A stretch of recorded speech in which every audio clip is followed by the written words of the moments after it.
Hello, everybody, and welcome to my review of Star Trek Picard Season 1, Episode 9, Et in Arcadia Ego.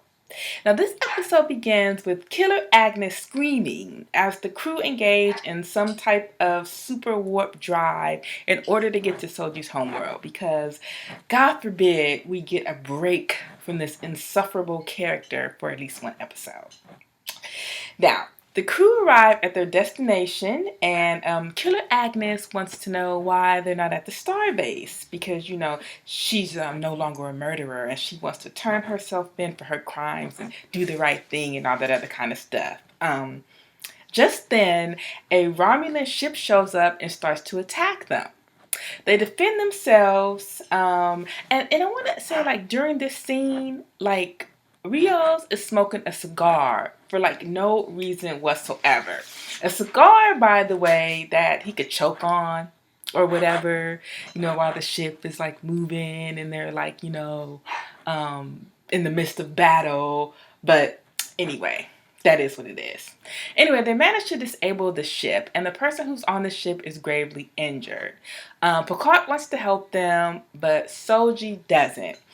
And Picard picks that moment to pontificate, that,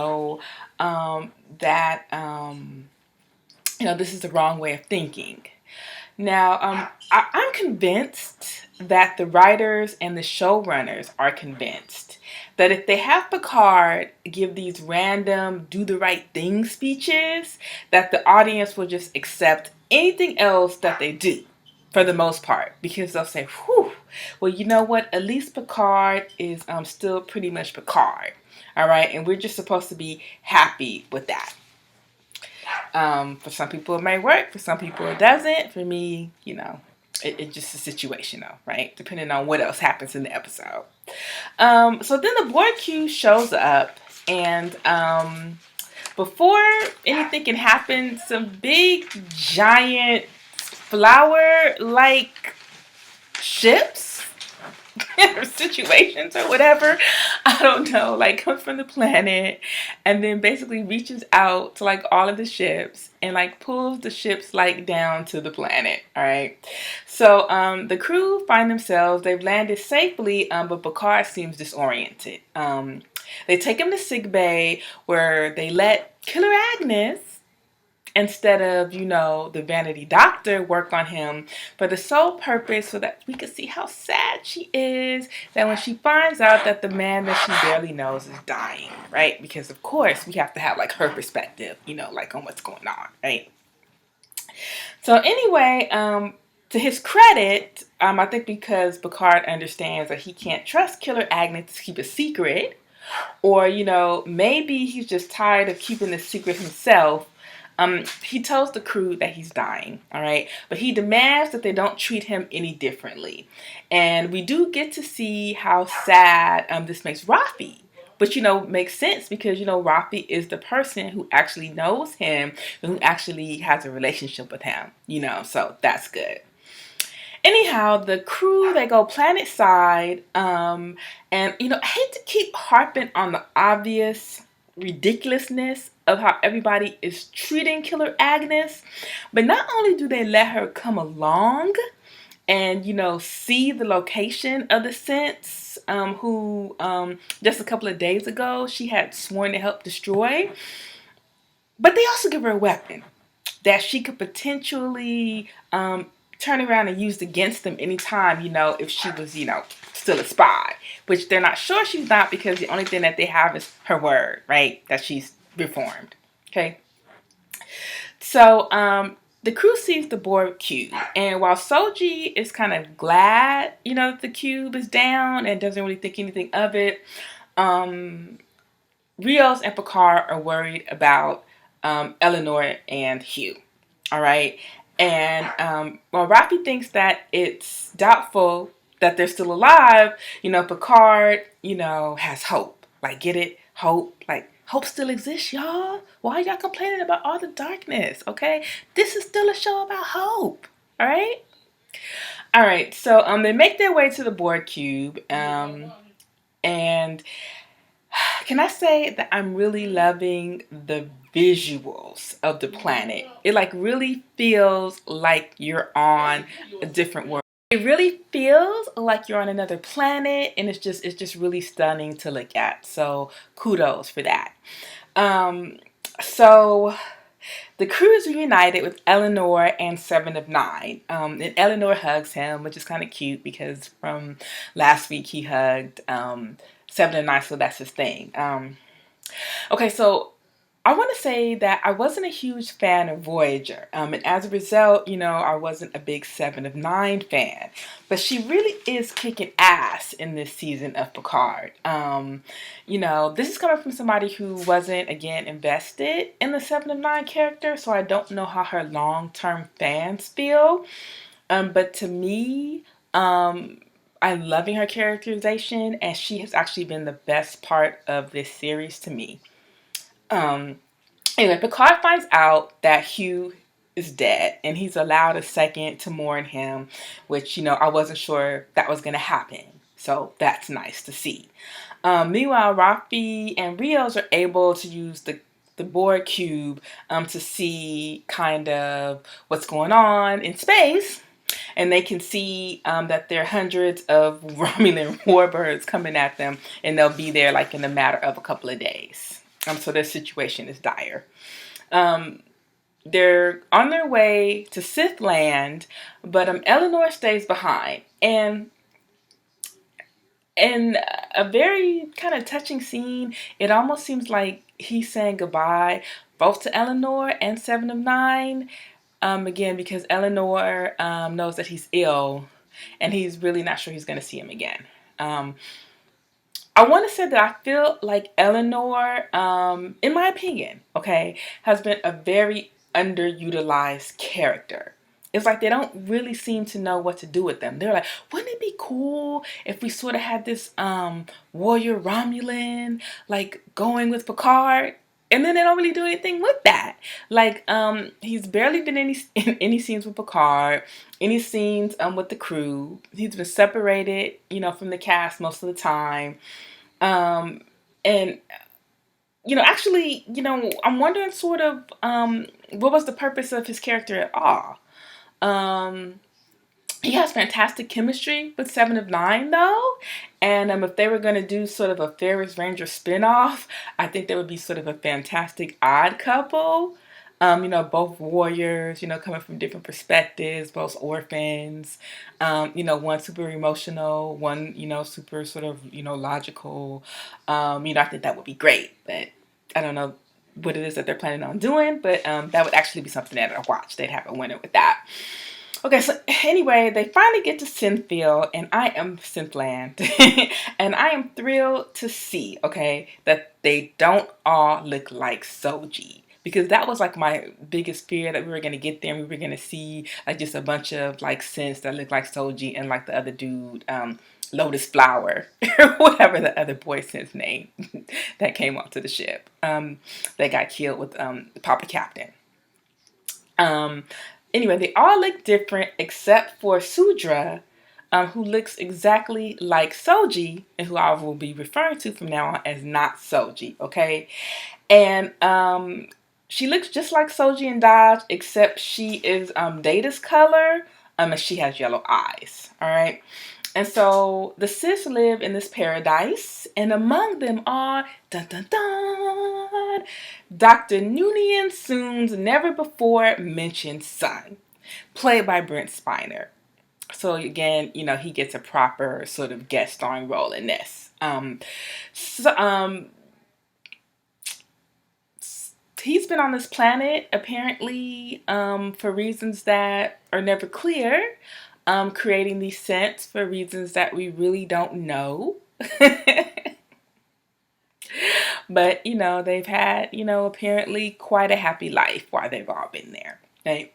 So Soji reconnects with everyone and her memories kind of start to come back. Not Soji wants to probe Killer Agnes' mind to see what it was that she saw when Commodore O and her sunglasses did the Vulcan mind meld on her. Okay?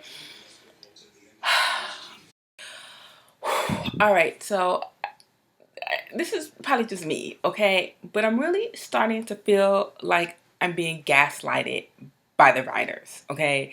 That for whatever reason, they really want us to like Killer Agnes, and they keep like having the characters like make excuses for her, right? It's not her fault she killed Bruce. She went insane because of the Vulcan mind meld. She was manipulated. She was brainwashed. Don't you know that she's innocent?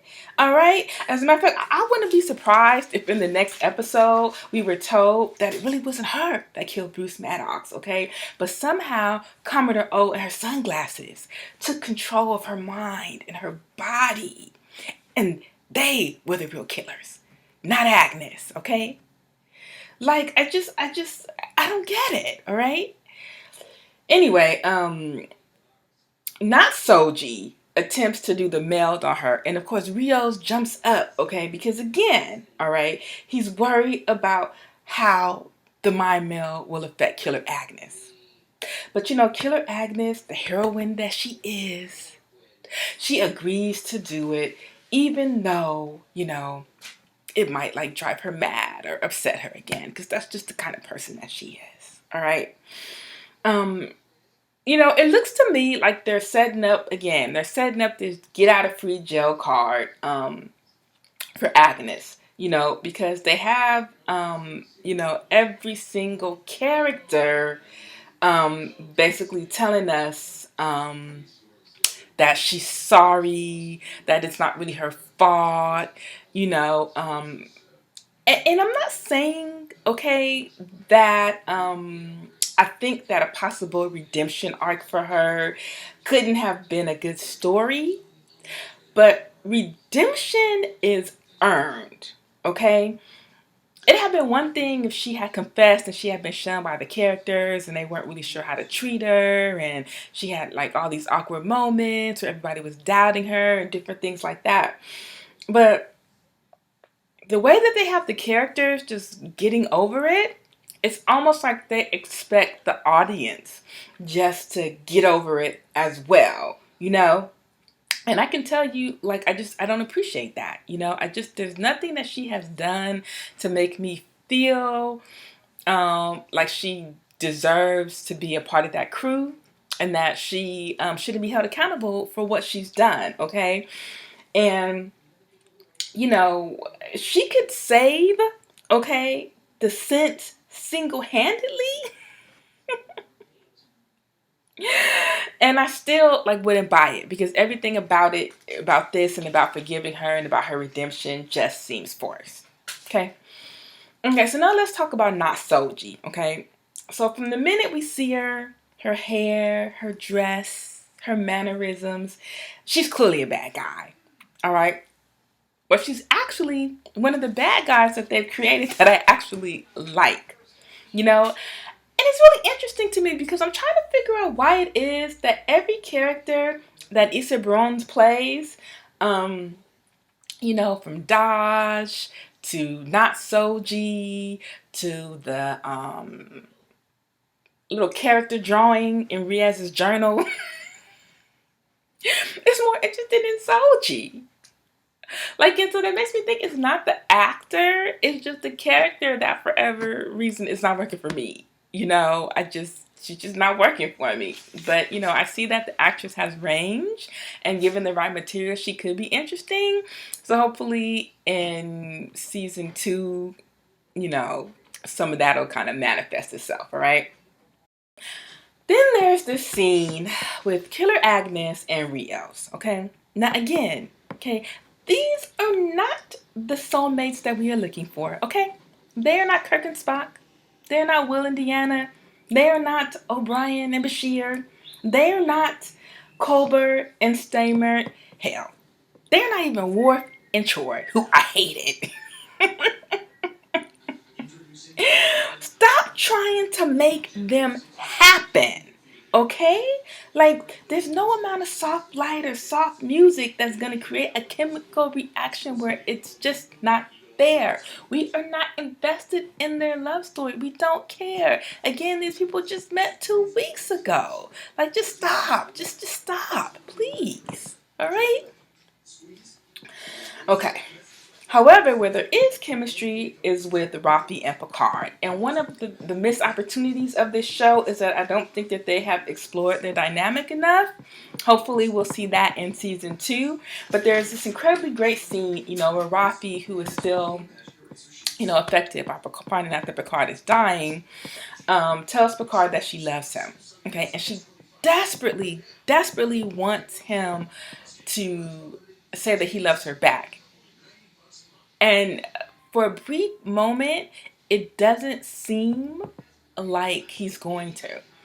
And like she's really sad, and I'm like, I'm really sad too, But then he says it, and of course he does. Like it goes back to what I was saying in the last review. Picard is a man that loves his crew. Okay, he is incredible. Just because he never got married, just because he didn't have kids, doesn't mean he's not capable of love. He's capable of great love for both humanity, all right, and the greater good, and individual love as well. And I think that makes him a great character and sort of a great man. And it was great to sort of be reminded of that. Meanwhile, Narik is back. And he is in jail, and he's trying to manipulate one of the synths on the planet, Sana, to let him out. Okay, and it almost works, but Soji shows up, all right? They have this little confrontation scene.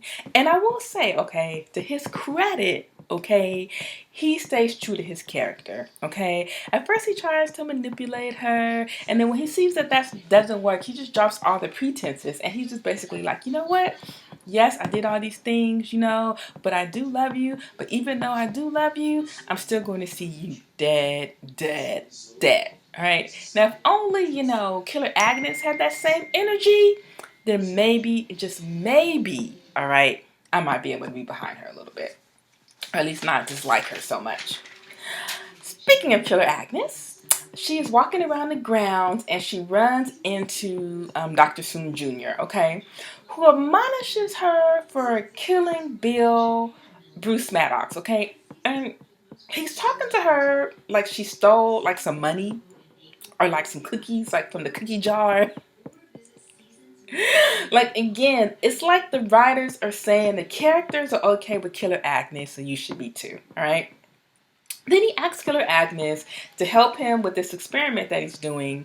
I guess because nobody else can do it. It seems like he's dying from what I can gather, and he's trying to create sort of a synthetic body, and he wants to put his brain in the body, so he needs her help to do that.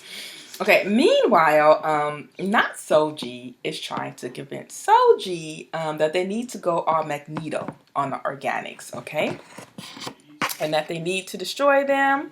And Soji is not really like down for that. Okay, she's not convinced.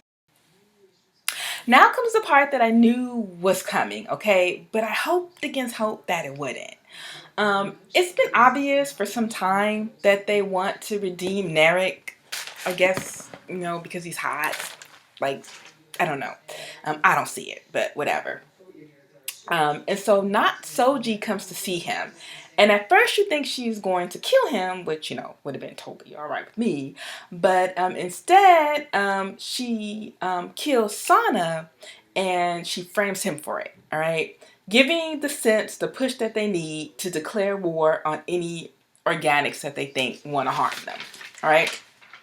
Now, this puts Soji in an awkward position because she just isn't sure what the right thing is to do. But for now, she decides that she's going to roll with her people, all right? Picard tries to reason with them, but they aren't buying what he's selling, okay? They do, however, admit that he has a really good argument, and they decided they're going to put him under house arrest because they feel like if he keeps making this argument, it might sort of weaken their resolve, right? So, of course, they want to put Killer Agnes in jail, but she gives a speech too, but, her speech is convincing, all right? And not only do they agree not to put her in lockdown with Picard, but Soon Jr. declares her to be their mother. Because she is just so bloody awesome, okay? Meanwhile, the Romulans are 24 hours away, and the Sage is set for the battle that's been brewing all season long. All right. So, I actually enjoyed this episode. I actually thought it was pretty good. I feel like it's was way better than last week's episode, which kind of just felt like a filler episode to me. And I'm really looking forward to seeing how they tie up all the loose ends next season. I mean, sorry, next episode. I want to know who actually made Soji and Dodge. Was it Maddox or was it Soon Jr.? Because we're really not sure about that. And then another thing, is she really Data's daughter or is she Soon's daughter?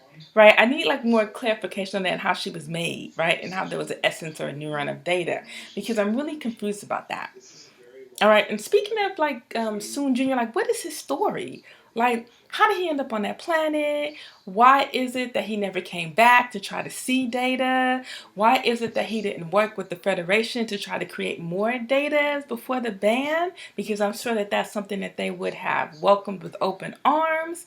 Like, why all the secrecy? Like, what is going on? And then, who are these beings that Soji wants to reach out to that are talking about that they're looking out for synthetic life? I'll be interested kind of to see kind of where that's headed. Also, I'm not convinced that not Soji is not working with the Romulans. We're going to kind of see because she definitely manipulated this whole situation, and I feel like she knew that the organics were coming, and she was just kind of waiting for the right time. And I wouldn't be surprised if sort of the Synths and the Romulans sort of made this pact where they were sort of going to create a new empire together. Like, I wouldn't put it past the Romulans because, again, they've lost their homeworld, they're scattered about, they really have nothing to lose. So I'm interested to see if my theory kind of with that pans out. Also, clearly Soji is going to be forced to pick sides. And so I'm wondering, she's going to be forced to destroy her own people to save the organics, all right? And if she does that, she actually sides with Picard, that's going to put her at odds with her surviving people. And if not Soji survives, it could create a really interesting rivalry. I love that character to stick along, and actually I might enjoy watching her sort of plot, with Commodore O and her sunglasses, all right? That actually might be something that I would be down for, all right? And of course, I just cannot wait. And of course, I cannot wait to see what wonderful, fabulous, amazing thing that killer actress does next because I know she's just the best thing ever. But in the meanwhile, while I'm waiting for her next miraculous feat, I'm just going to have to keep myself occupied with the question, where is Beverly? Until next time. Hope you enjoyed my review. If you did, please like and subscribe and comment. I want to hear from you guys.